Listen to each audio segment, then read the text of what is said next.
Hello, greetings. This is the boxing profile for one Matty Mathews.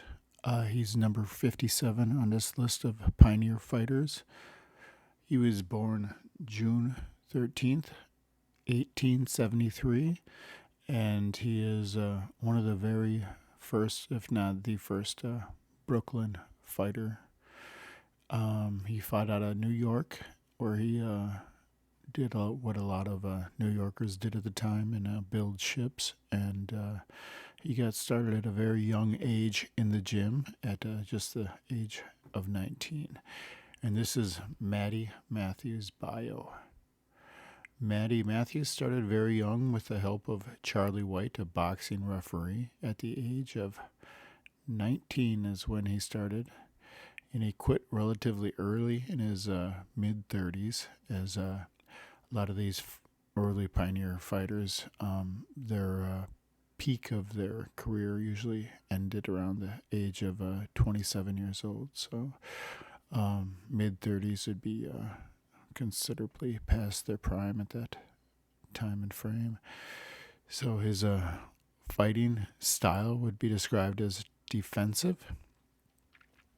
Competitive rounds fought. He fought 167 rounds, so he's a pretty experienced fighter. My score for Matty Mathews is 14. His chief nemesis, he really had two chief nemesises. Mysterious Billy Smith, the welterweight, and of course the other welterweight, which is Rube Ferns. Both legendary welterweights, and he fought both of these guys in the year 1900. His greatest achievement, one of the very first fighters to reclaim his title, which is a very great claim to fame. Having won it in 1900 from Mysterious Billy Smith, then losing it in 1900 to Connolly, then fighting again for the title, fighting against Rube Ferns, and he lost his first title match with him, but then got a rematch with Rube Ferns and won his title back in the rematch, all in the year 1900.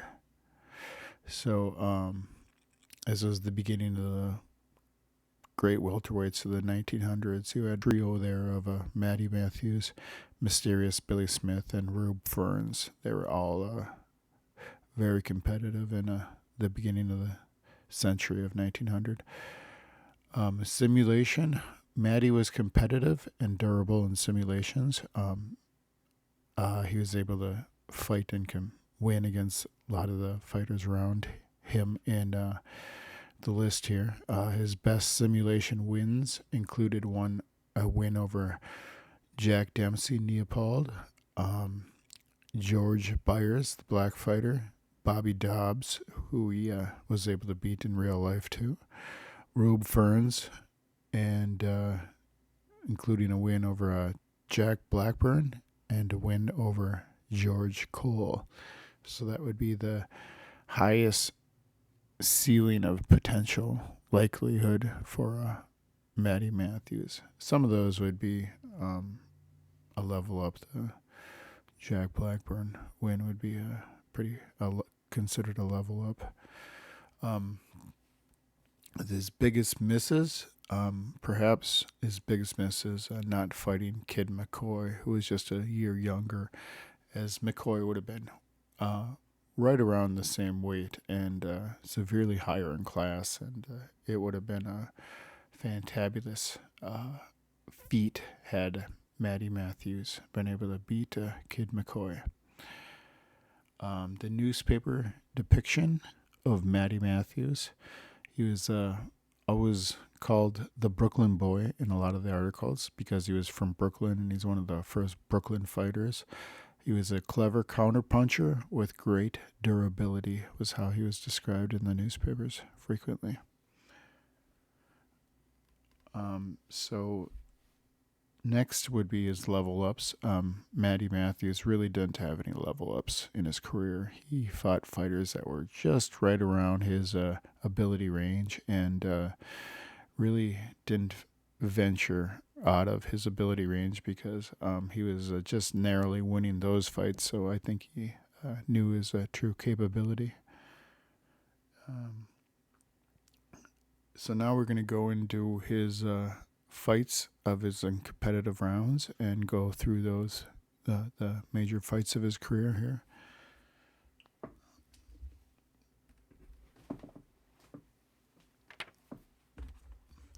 So the first would be in 1898.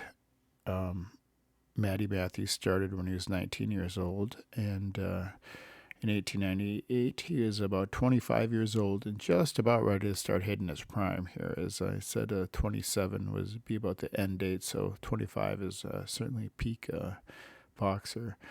And he fought a 20-round draw with Kid Partland, which was a great light heavyweight.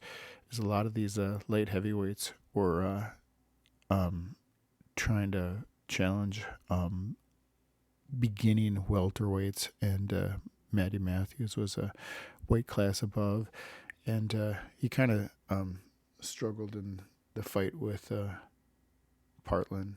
His first fight was a 20-round draw.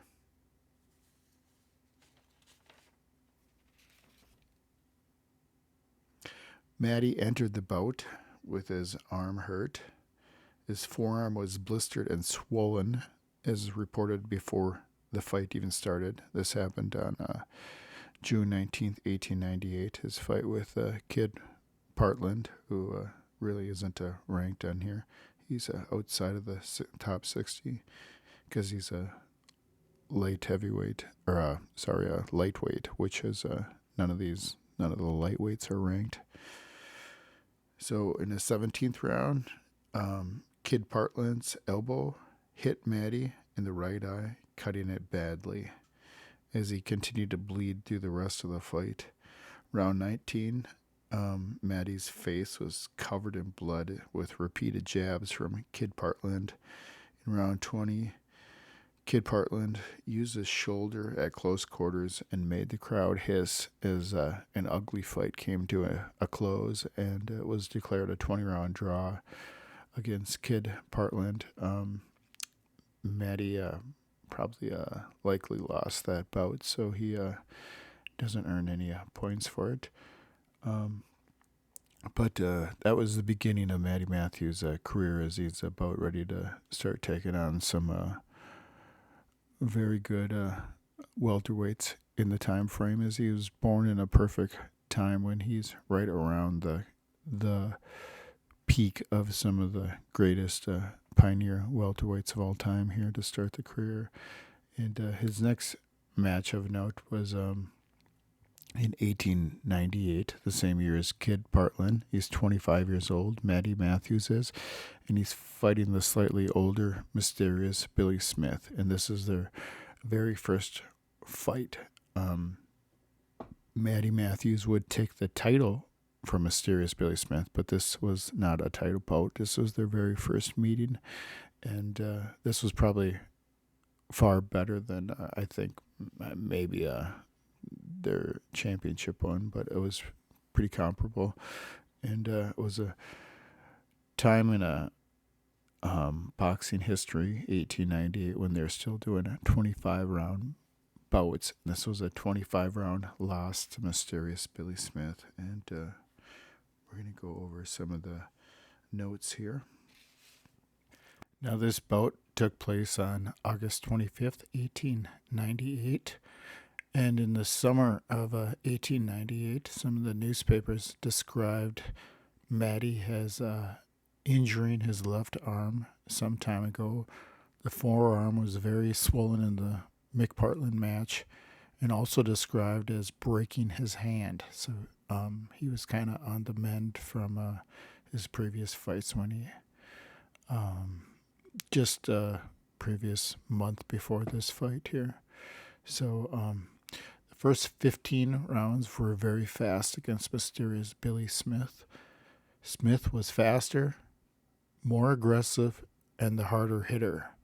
In the 8th round, Mathews lands a heavy right swing on mysterious Billy Smith's eye and cuts it open. Matty is down 2 times in the 11th round to avoid Smith's fierce onslaughts, which was rapidly beating Matty into submission. In the 17th round, Matty was down again for a 9th count. In the 23rd round, Matty was down again, very groggy, as Smith was unable to finish him before the end of the round. When Mathews came out for the 24th round, Mysterious shamed his corner. And he reportedly said, "It's a shame to keep this man in the ring." Then, 2 times more, he knocked him down to the canvas as Mathews arose both times.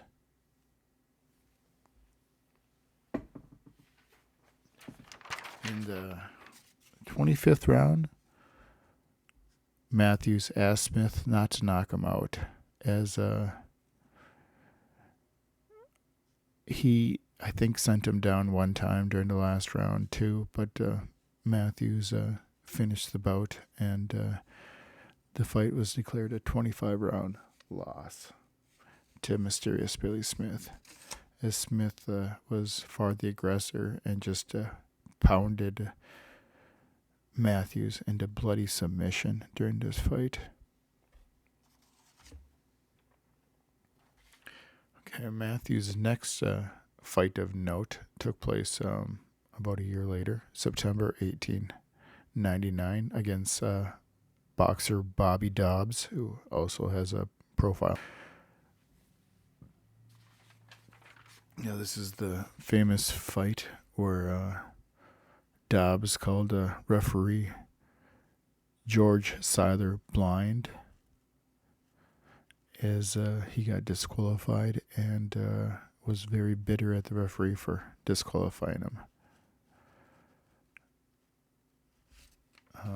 So this fight was fast and furious. Matty became groggy in round 8.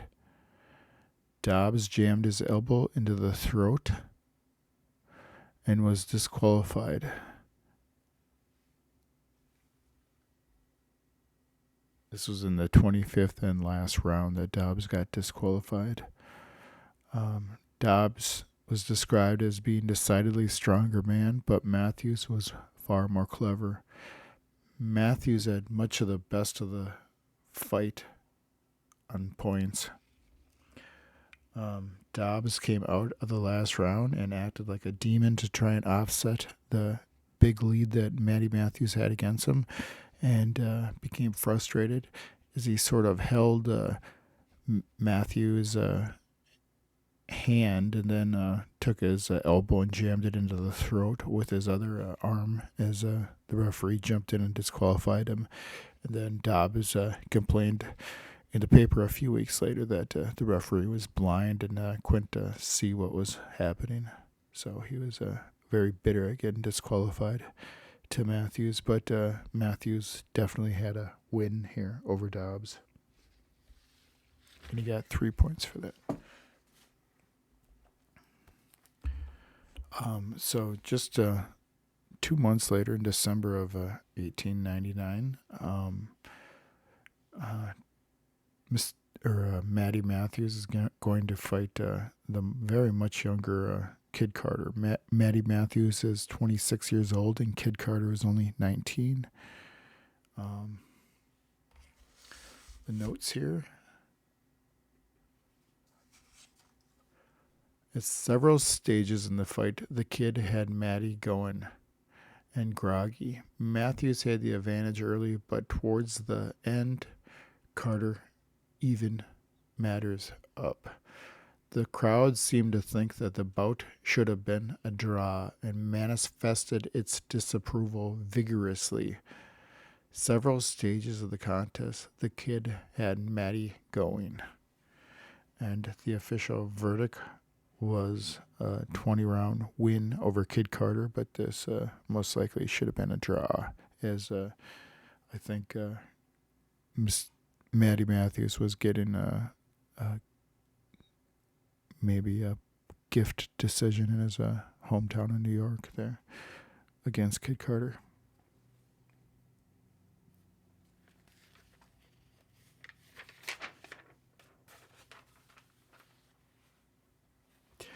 Now his next match is one of his biggest ones of his career because he wins the title, and this is against Mysterious Billy Smith. This is the second bout between the two of them, and at this point in 1900, this is when he's going to fight all of his premier matches, and this is the first one of them.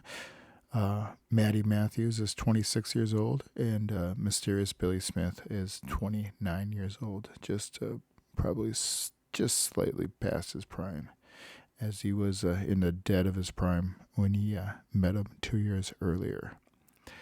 And this official decision was a 19-round win for Matty Mathews.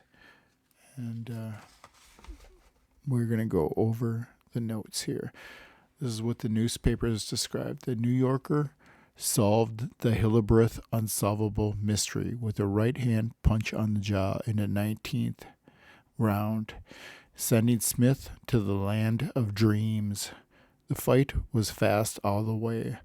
Mathews outpointed and outgeneraled his opponent. Mathews had fought his way to the top and is one of the most dangerous welterweights in the country. Johnny Dunn, boxing announcer, says Mathews had impressed to such an extent that even Joe Walcott would be no match for him. That's what the newspapers report. That's sensationalism. Not quote accurate. Okay, so here's the notes of the fight. The first round, 2 times Matty Mathews gets up from the canvas. The crowd was greatly worked up. Smith was constantly fouling. In round 19, a right hand to the jaw, and Smith fell like a hog and was counted out. It was one of the greatest battles ever fought in the clubhouse, and from the sound of the gong to the knockout, not a single moment was wasted by either man. Smith's left cut eye and nose were severely damaged. As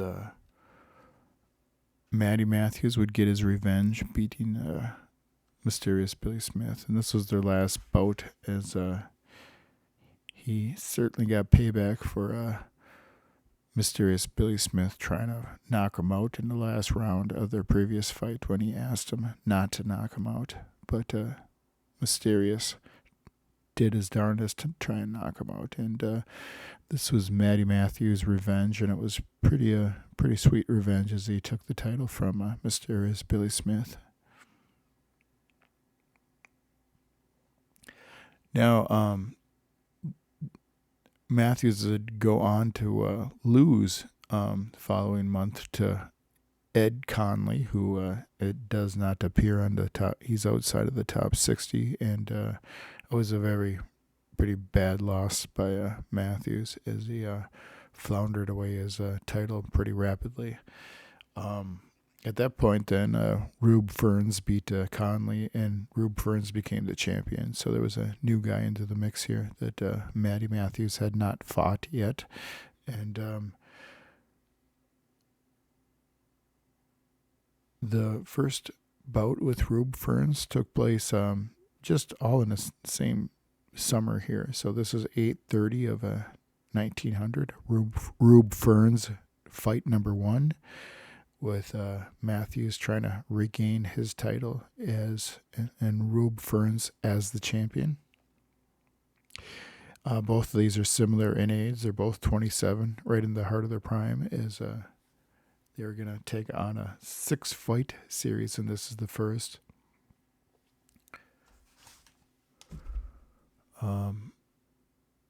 claims the match should have been a draw. Rube Ferns claims the match should have been a draw in the newspaper.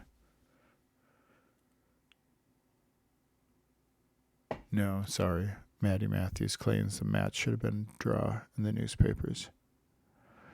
The bout was undoubtedly the fastest and the best battle ever fought in Detroit.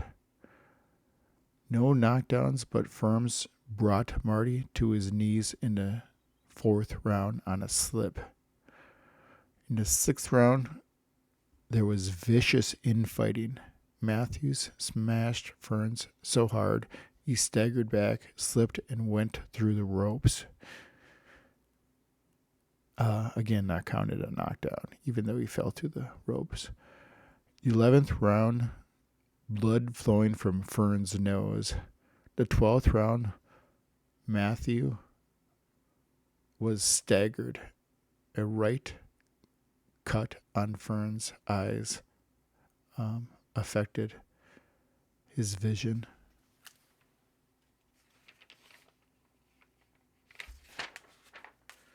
The 14th round had hard infighting throughout, and the 15th was even. The majority were satisfied that the right man was declared the winner, and the winner was Rube Ferns. He got a 15-round win. Although this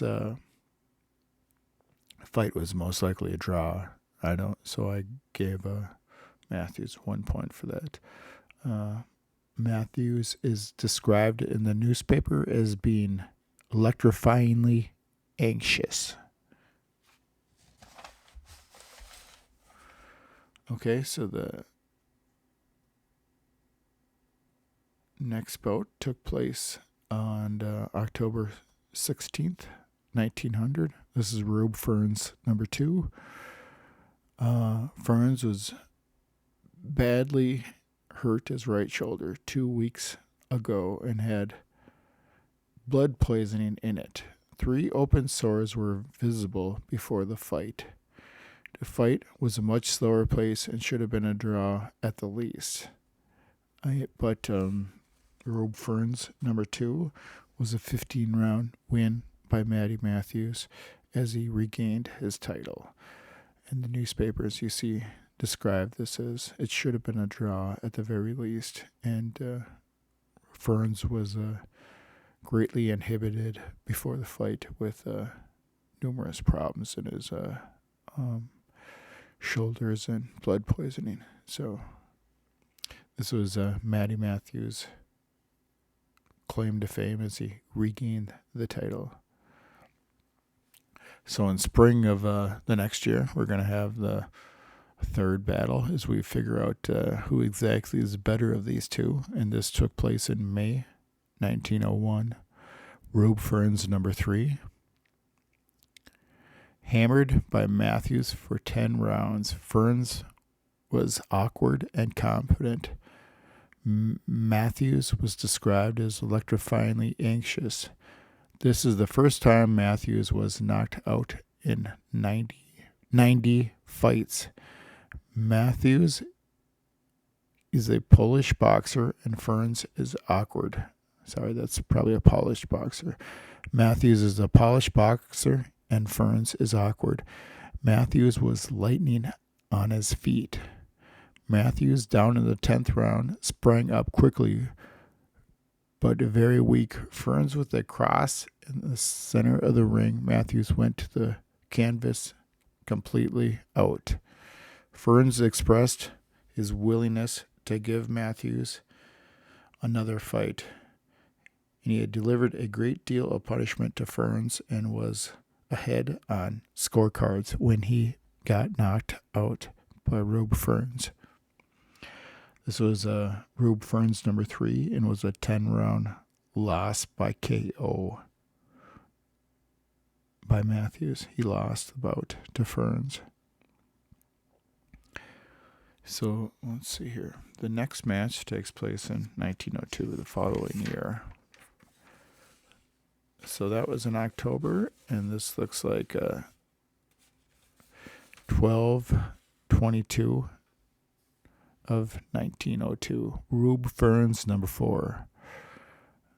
9 out of 10 rounds were Mathews. The only round in which Ferns had the better of it was the 6th, when Mathews had all he could do to escape his opponent's vicious blows. The fight was fast and scientific throughout.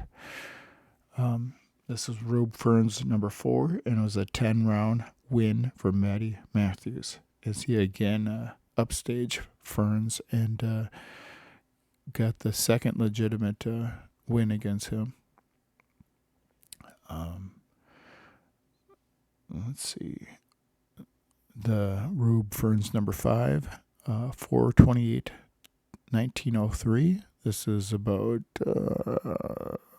4 months after number 4.